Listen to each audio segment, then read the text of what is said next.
Take me to Chelsea in the morning, where I can feel alright. I think of her eyes shining bright, and it makes me change my mind. So take me to Chelsea tonight. I was heading down a back road when I saw an angel, or so it seemed. She said, I know you want me, but you can't have me unless you got the ways and means. Take me to Chelsea in the morning, where I can feel alright.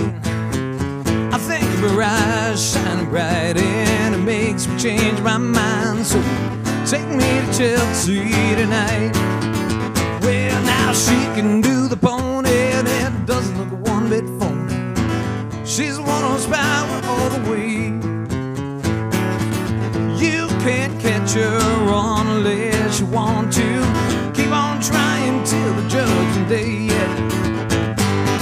Take me to Chelsea in the morning, where I can feel alright. I think her eyes shine bright, and it makes me change my mind. So take me to Chelsea tonight. You're never gonna get that girl unless you're going all the way, yeah, yeah. Well, I'll stop, just wait for that shoe to drop. Let the chips fall where they may, yeah.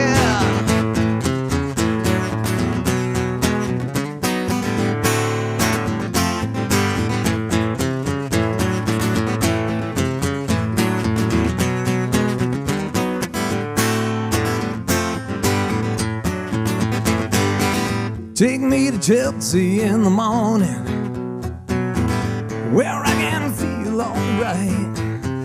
I think of her eyes shining bright, and it makes me change my mind. So take me to Chelsea, take me to Chelsea, take me to Chelsea tonight.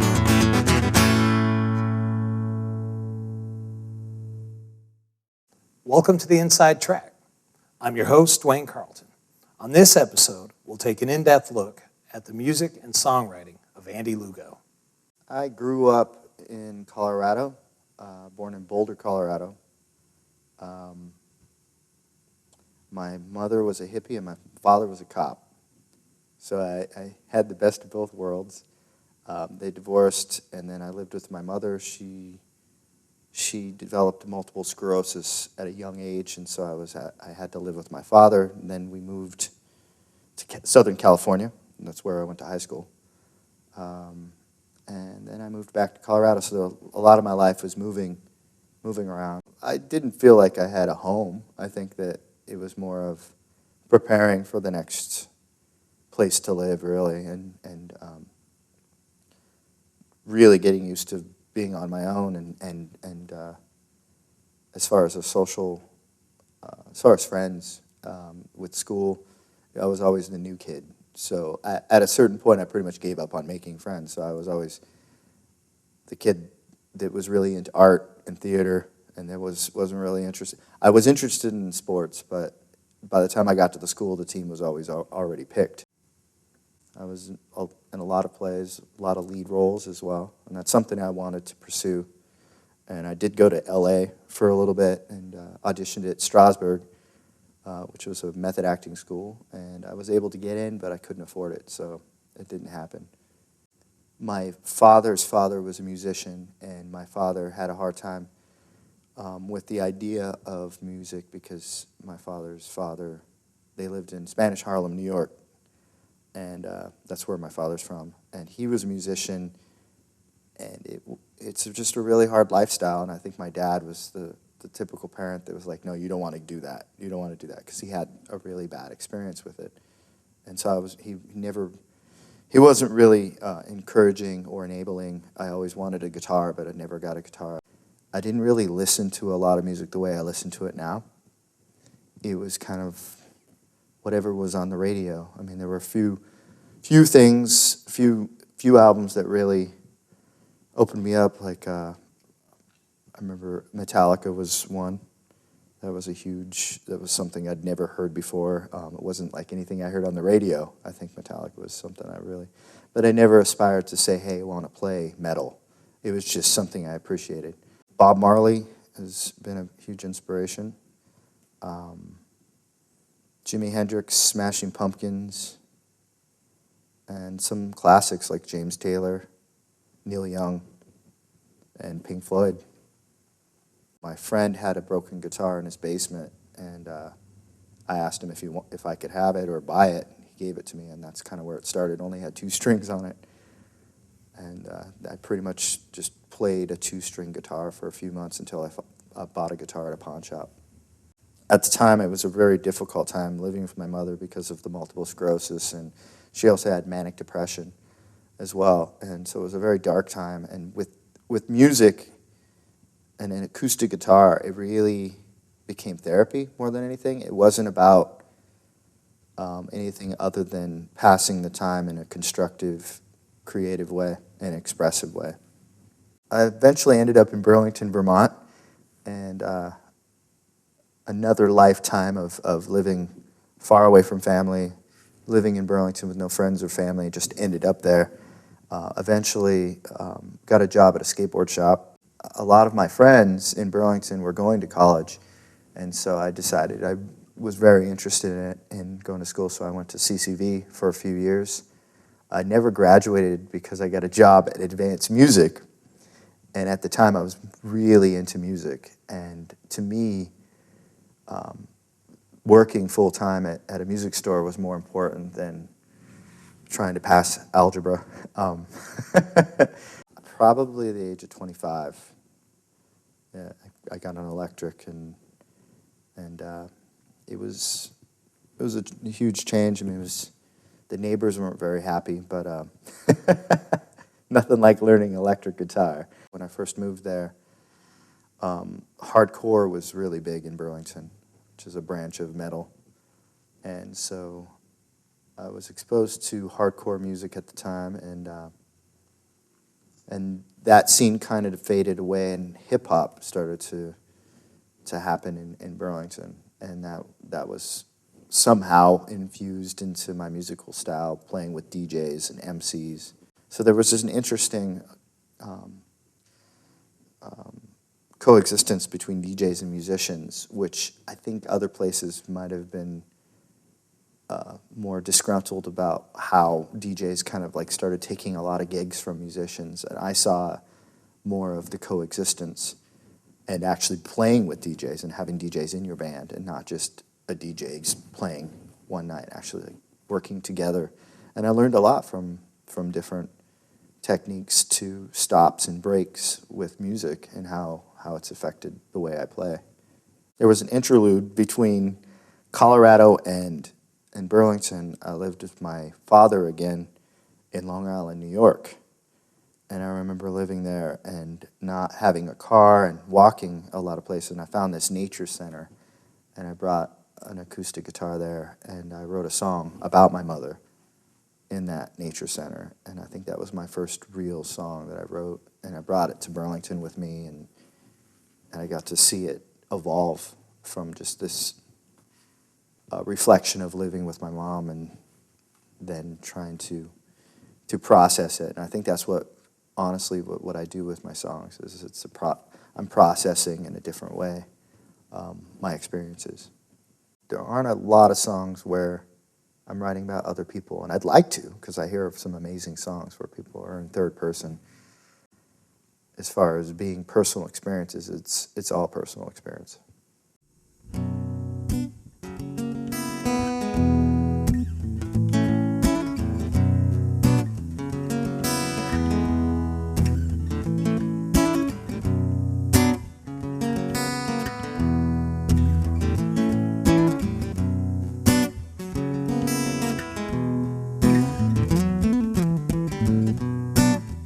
Highs and lows are just part of life.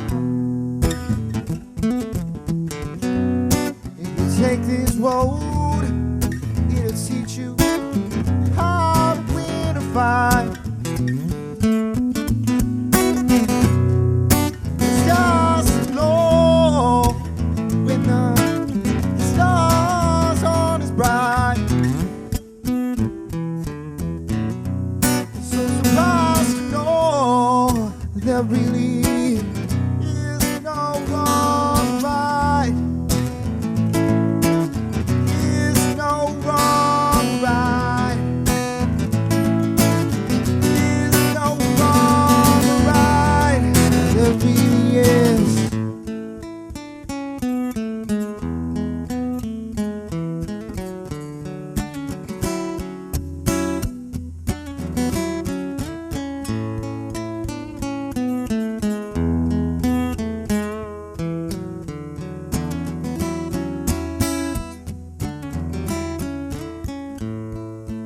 learn from examples.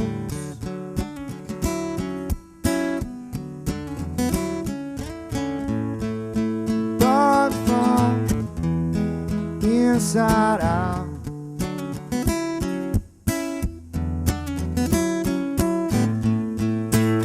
Turn on your radio.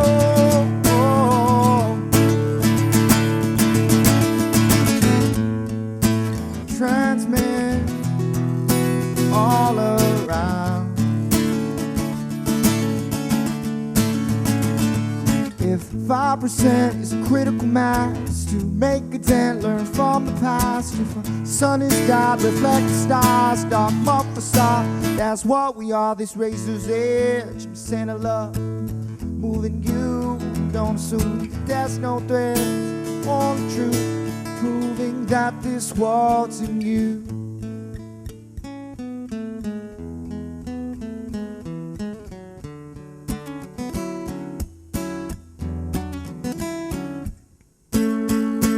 Learn from examples.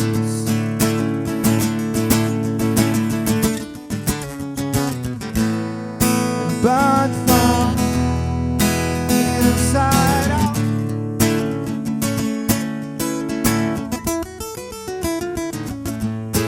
Turn on your radio.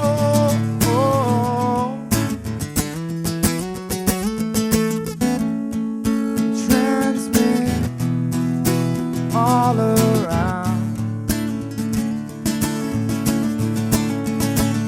If 5% is a critical mass to make a dent, learn from the past. If our sun is God, reflect the stars, dark up facade. That's what we are, this razor's edge. Santa love, moving you. Don't assume that there's no threat, it's only true, proving that this world's in you. This world's in you. This world's in you. This world's in you. Walls in you.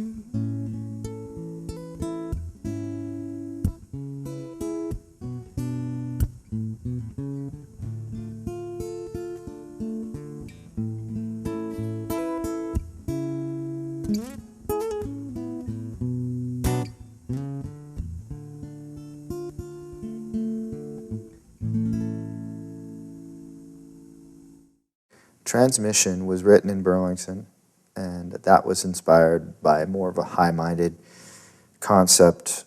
Deepak Chopra, I don't know if you're familiar with Deepak Chopra, he kind of inspired some of the lyrics in that song. And also in that song, it was a very good representation of processing the really heavy feelings and moving beyond that and looking at a bigger picture. And the concept was, in theory, 2 songs put together. So the beginning of the song is a little bit heavier and like more angst, and then the second part of the song is kind of a release. I think with Transmission, it kind of keeps me in a place where I like to be, you know, understanding that there's some edge, there's some dark, and then there's also hope and light and optimism. 5% has possibly been proven to be a critical mass, and a critical mass means it's a tipping point of whatever is a tipping point, and that's something that during the past decade, there's been a lot of places where I felt there should have been a tipping point or a critical mass. Putting that in a song, to me, is not only hope, because 5% is not a lot, and so anytime I sing that, I feel like I'm sending a message, and also I'm reminding myself that things can change pretty quickly in a positive way, and it wouldn't take a lot to do that. I met my wife in Burlington. She was going to Champlain College, and we got married in Jamaica, hence the connection of Bob Marley. She really wanted to, she'd been to Jamaica, we wanted to go to Jamaica, and then we had a child 5 years ago, and her family lives in Rutland, and we felt that it would be better not only to be closer to family, but a little bit easier. And it has been. It's been an amazing experience getting out of the bubble of Burlington and really experiencing what I know is southern Vermont and true Vermont, and community and just everything about Rutland.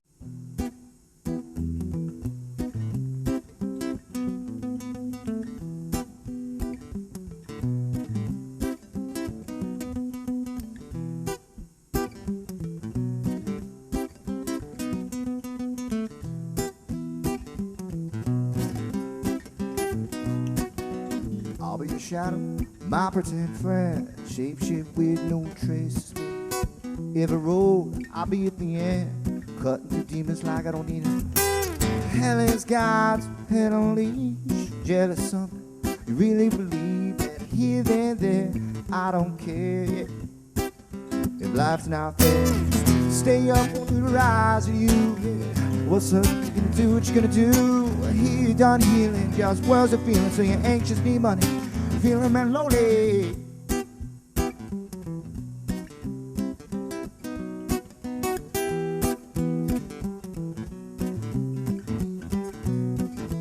Right from the left, I stand around, I'm up all night. You need rest, there's stars in your eyes. Get off my chest, just see it blessed. It's not cool to be a man. Stay up on your rise and you will. What's up, you gonna do what you gonna do? I hear you down here, just words of feeling. Just need money, feeling man lonely. Stay up, I wanna get a rise for you. What's up, you gonna do what you gonna do? I hear you down here, just words of feeling. Just need money, feeling man lonely.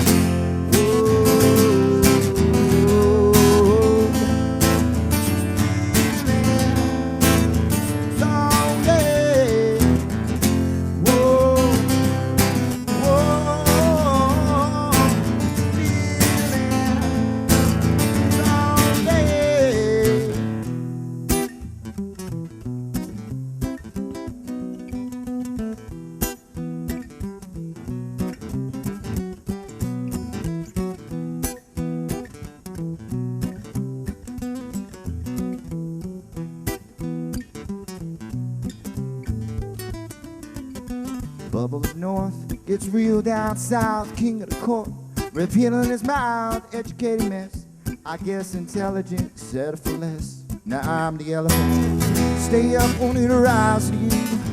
What's up, you gonna do what you gonna do? I hear you done healing, just words of feelings. Are you anxious, need money, feeling man lonely? Stay up, I wanna get a rise to you. What's up, you gonna do what you gonna do? I hear you done healing, just words of feelings. Are you anxious, need money, feeling that lonely?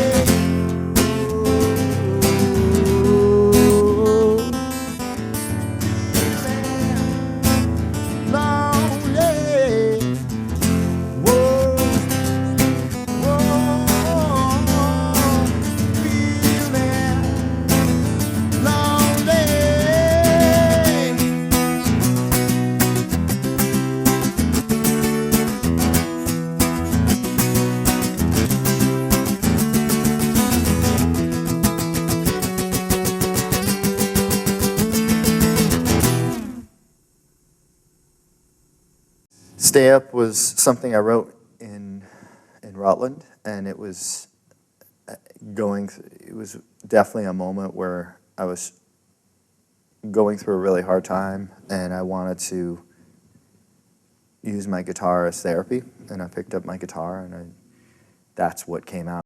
There's a lot of deeper concepts in the lyrics that really reflect on how I'm seeing things this time in my life. And then there's the word stay up, which were used by my friend, the DJ A-Dog out of Burlington. That was something he would always say after you'd see him. Hey, stay up, which is a concept, it's kind of also a Rasta concept, to keep your vibration up, you know, to stay positive, keep looking up. Sometimes it's important to focus on what you're saying and the lyrics that you're singing. If you're going to sing a song over and over again, it's probably, from my experience, it's good to focus on trying to keep yourself positive and not being so focused on the negative, and trying to still have some optimism and some light in a song. I think with my music, if there is a dark song, there's always light in it. Don't write songs that are just dark or just light. There's both in each song. And I think with Stay Up, it's definitely a good example of being very dark, but yet still having a little bit of light. That came out of emotion, kind of battling with my own emotions and trying to work through being down. I think it was in the dead of winter last year when I wrote it. Everything was dead and it was cold. I couldn't go outside, and cutting through demons. That has to do with quitting smoking. That was something where I was dealing with that, and having to realize that I needed to empower myself. And that was like a demon to me. Like, smoking cigarettes wasn't necessarily something I wanted to. And every road, I'll be at the end standing strong.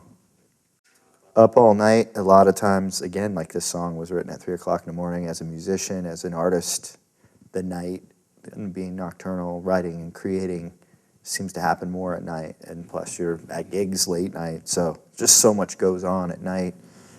And needing rest, having to live that lifestyle, not doing the 9 to 5 and going to bed at 9 o'clock at night, going to bed at 3 o'clock in the morning. And then the stars in your eyes has to do with still aspiring to make it in the industry, making it in music.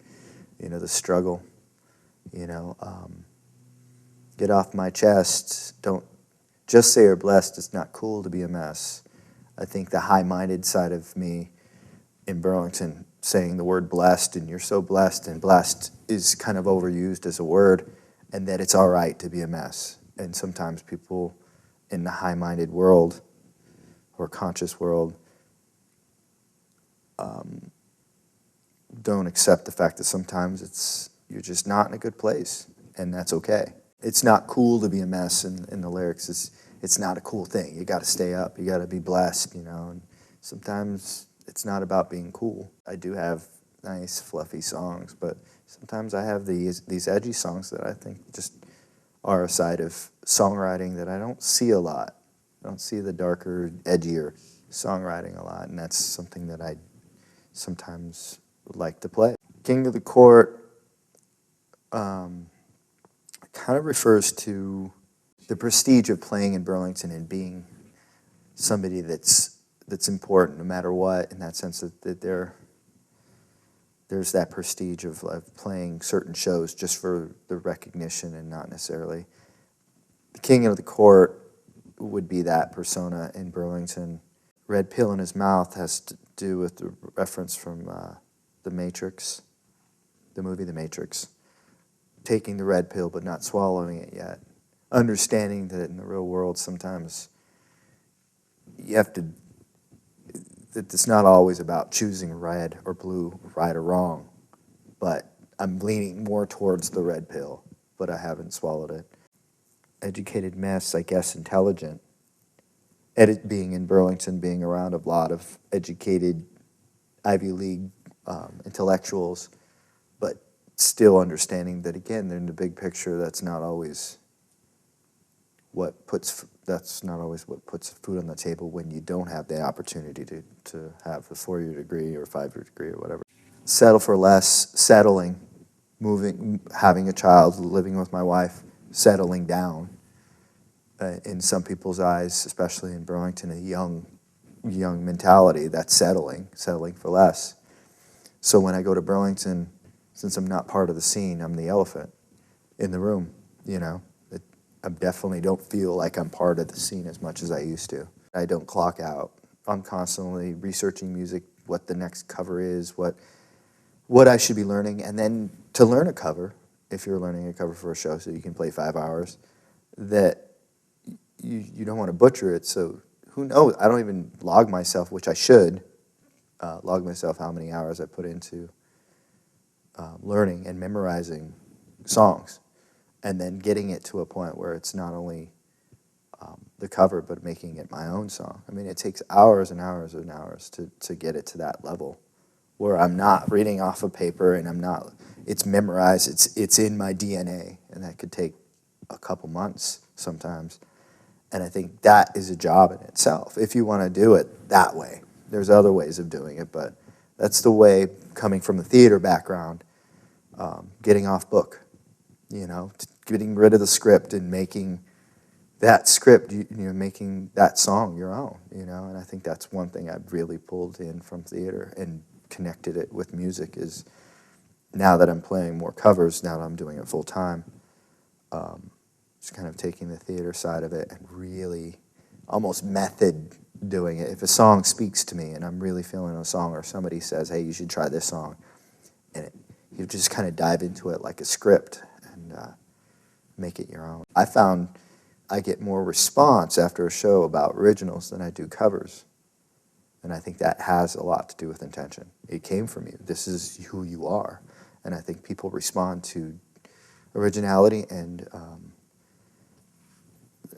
they respond to genuine music. When you're playing somebody else's song, obviously, even if you made it yours, it's still not from you. And I think an audience member can sense that. The crowd sometimes will respond and wants to hear who you are. You're not an iPod. You're a person. You're human. Most songwriters are. The musician, the songs don't just come to you. You don't just sit down and play a song. There's hours and experience and practice, and that's not even including what a working musician is doing when it comes to 5 hours of music, which is sometimes asked of you. That's a lot of music. It's a lot of playing. That's a lot of physical work. And a lot of the times you have to bring your own equipment on top of that. So you have to do all of this. Lights, cables, run your own sound, and play 5 hours of music, and break down and load in and load out. So there's a lot going on, which I love doing, but again, it's sometimes it's overlooked, because back in the day, like you said, other people did that work. And you just showed up and you played your guitar and you left, and nowadays you have to do it all. You have to wear all the hats. I have a wife and a child, and I have to look at it as work and not as, I think more, just talking to my wife today about sustainability, trying to sustain music and not being so concerned in putting out the next record or getting in the studio or anything like that. I'd like to, but at this point in my life, this time in my life, I have to really focus on looking at it as a job and less as the investment.